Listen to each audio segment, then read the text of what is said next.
Roll Tide, welcome back to Crimson Drive, driven by NASCAR. We're back at the LLH Healthcare Advantage Center at our podcast studio. Roger Hoover joined by Alabama third baseman Jason Torres. Jason, it's been a good stretch for this Alabama baseball team since the last time we talked to you. What do you see from you and your teammates over the last couple weeks at getting some wins in SEC play?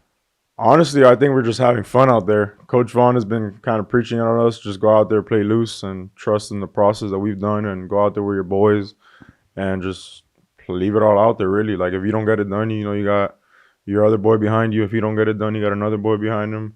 Same thing on the mound. If you're not pitching well, it's all right. The next guy at the bullpen is going to pick you up, and I feel like that's the big thing right now. We're just playing loose and knowing we got our backs. And a lot of good energy from this team, too. We talked to you around the Kentucky series. Alabama had just lost 3 in a row to Kentucky. But Coach Vaughn talked about, even though going into that game against South Alabama, even though that ended up being a loss, he liked a lot of things he saw from you guys, maybe a little more energetic in the dugout. How's that kind of paid off in this whole team? I mean, you don't want to be like a cheerleading team, like something like that, but having energy definitely helps. You take a good pitch and a 0-2 count, like that's something you should cheer about. That's something hard to do in this game, So that's something we're trying to do right now.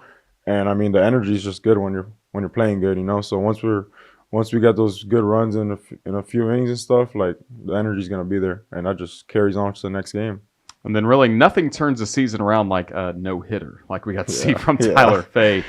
You got to see all of it, being at third base for the Crimson Tide in that game, making some good plays. Just what'd you see from Tyler that night? Yeah, he was really just hitting his spots. Like, I have the pitch com up in my head. It says slider away, and he's throwing it exactly where they're calling it. So he was just hitting his spots and really letting them put the ball in play as well, like not forcing anything, just throwing the ball over the wire, hitting his spots, and that's what happened. I mean, I have never seen one of those before.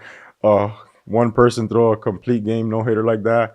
I actually asked the umpire as well, the one behind the play. I'm like, hey, have you ever seen a no-hitter like that? He's like, man, I've been doing this for 25 years, never seen one. So it was just something that's crazy for real. Did you ask him that during the game? I asked him after the next day because he was umpiring third base, and I had to ask him about it. He said it's been 25 years since he's seen that. He's never seen it before. That's pretty cool. So as that game was going along, how much were you even thinking about the no-hitter? Honestly, I looked up in about the 7th inning. I wasn't really paying much attention to it, but I looked up in the 7th inning. I was like, whoa, let me not look back again. I don't want to mess it up. But yeah, going into the 9th inning, I was honestly like, any close play, I'm about to just throw the ball in the dugout because I'd rather get the error instead of the hit, Like, I want my boy to have a no-hitter, so that's all we were thinking. But it was fun. Thank God he ended up getting it because that was really fun. And you're really pumped too. This modern age of day in baseball, so many pitching coaches, you get to a certain number of pitches, they're like, no matter what, you're out. But JJ was out, and Coach Vaughn as well, allowed Tyler to continue that thing. And also, he was having some low stress innings out there. But was it really cool to see the belief in the coaches in him? Yeah, 100%. I don't even think there was much of them even thinking about it, honestly, because Tyler Fay was just doing really good. And you'll go up to him and ask him how you're feeling. He's like, I'm feeling great. Like, I don't think anybody was getting him out the game, really.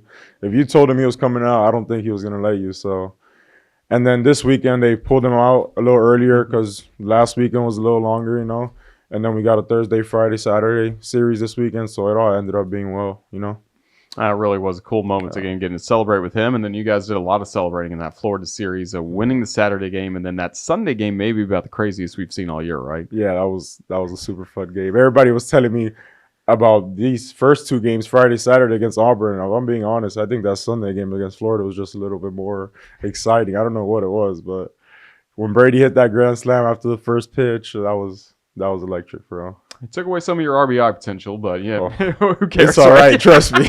I don't mind it. Yeah, is it fun hitting behind Brady? How does he help you when you're on that circle? It's been like 4 straight games now, though. I feel like he leads off with a leadoff double every time. So it's kind of funny. But no, I love hitting behind him. He's always getting hits, driving guys in, so it makes my life a lot easier, honestly. It really does. And then you were at the plate for the go-ahead run in the Sunday game against Auburn as well. You had Justin LeBron at third. You were showing bunt. Just take us through the rest of the play. Yeah, I mean, Coach Vaughn told us in the huddle that we're probably going to safety here to first, but make sure they don't crash the first baseman, because if he ends up crashing and I bunt right to him, he's going to be out at the plate. So I saw him crash. I just pulled it back, and I mean, I didn't even have to bunt, So that was awesome. It really was. And again, that's just part of this team this year. Do you like the fact that you guys use the bunts a little more than you did last year? Oh, actually, I love it, honestly. I feel like there's times that, I mean, I'm not going to tell Coach Vaughn to bunt me, but there's times that I don't mind bunting and I look over and he doesn't put it on. I'm like, oh, honestly, I thought I was going to bunt, because it's stuff that we work on a lot and we're really good at it. So when they put it on, I feel like we all take pride in doing it because it's something we practice every single day in practice. So honestly, to me, it's fun. I've never bunted so much in my life. So, So a lot more practice with that and BP Yeah. and stuff like that? Yeah, before every practice, we'll set up 4 different groups with like 4 different type of machines, and we just go out there and bunt for like 15, 20 minutes. That's important because, again, it pays off in these extra 90 feet you guys are always working on. And again, Yeah. LeBron, before as he scored on the ball in the dirt, like you mentioned, he was able to steal second, take Yeah. third in a wild pitch, come home on a wild pitch. You guys are always fighting for that extra 90 feet. Yeah, and we're also stealing a lot more bags this year, which is important as well. Instead of running on first with 1 out and he gets a single, he goes first to third. If he's on second base, that's a run instead of first to third. So, I mean, especially in the SEC, just 1 run every inning, that's really big, like 1 run could separate the whole game, maybe even the outcome of the whole weekend, so you got to take runs when you can, especially in this league. Really have to. And then for you, getting on base is important because right behind you right now in the order, we're seeing John Lim do some really special things. What's it like watching him? Yeah, he's fun to watch, especially in practice, honestly. That guy hits the ball really hard. I don't think people realize that, but when he gets one, it goes really hard and really far. Like it's actually crazy. But he works on it. Like he's a really hard worker and he deserves it, honestly. I feel like he's not even playing his best either right now. You guys are going to see him play better, I believe, so he deserves it. He's working hard. Another guy that's worked hard, Will Platner. I mean, started off in a tough slump to begin the season. You're wondering how much playing time is he going to get with Brady and John doing so well, but he's come in and been a difference maker in SEC play. Yeah, he did the same thing last year, honestly. He was telling me before we went into SEC play, like, I can't wait to see these SEC arms. That's when I'm going to go off, and that's what he's done. I mean, he started off not too well, but he kept his head straight. Like, he was always working. He had the right attitude, showed up to the field every day with the same attitude. I mean, he's our captain, so that's why he's our captain, really. So how do you guys now, coming off back-to-back weeks at home against Florida and Auburn at the time we record, how do you kind of channel all that energy and take it on the road with you for what's coming up the next few weeks? Yeah, I mean, just be ourselves. Same thing we've been doing these past few weeks, just play with a lot of energy, a lot of focus, play for each other because, the road's a little different. So we want to prove to people that we can play on the road as well. That's going to be really important for Alabama coming up. Again, how much fun are you just having another season in Crimson? We talked the last episode about the decision to come back. Moments like you've had the last couple of weeks, does it show you made the right call? Yeah, these past few, especially this week in sweeping Auburn, that's why you come back here. You know what I mean? Like, that hasn't happened in a really long time, and it's just a lot of fun. You see all the guys that have been here for 4 years, you see how much it means to them. And, I mean, I've only been here 2 years, but it means a lot to me too. But it's fun when you see everybody is just bought into the same thing, and it's really exciting. We talked last time about the victory lap you guys do with the Right Field Ragers. How about the victory leap you guys took on Sunday? Did you make it up there? I didn't go up there because I don't know if I would have made it up there. I saw some guys struggling, so I was like, I'm not even going to try.